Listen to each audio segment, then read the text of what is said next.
Hi, I'm Chris McClure, and this is my program completion commitment timeline. Growing up in Lyons, Kansas, I had great teachers and coaches, some of who were also mentors and later even friends. So becoming a teacher was always in the back of my mind.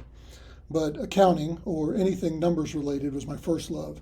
That led me to earn my bachelor's degree in accounting from Ottawa University in 1991. While at OU, I took a few education courses as electives. After graduating from Ottawa, I went to work in Kansas City as a stockbroker. It didn't take long for me to realize that asking people for money was not my forte, and I quit and began working at a construction company with my dad in Kansas City. That type of work motivated me to move back to central Kansas and earn my teacher certification from Sterling College in 1996. And then I earned my master's in curriculum and instruction in 2007 from Wichita State University. My first teaching job was at Hayes High School. From there, I accepted a job at Hamilton High School, where I was the head football coach, head boys basketball coach, and head golf coach. After 2 years in Hamilton, we wanted to move closer to family, and I was fortunate to accept a job at Smoky Valley High School, where I'm in my 24th year.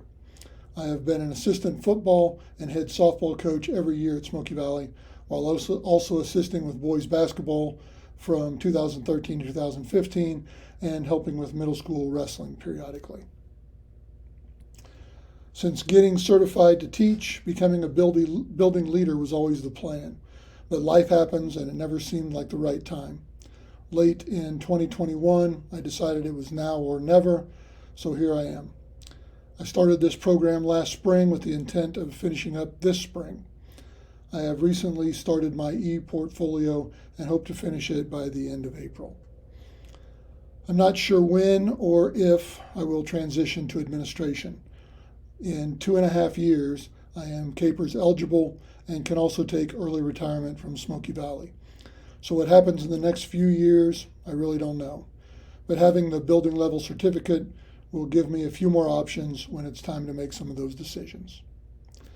Thank you for your attention.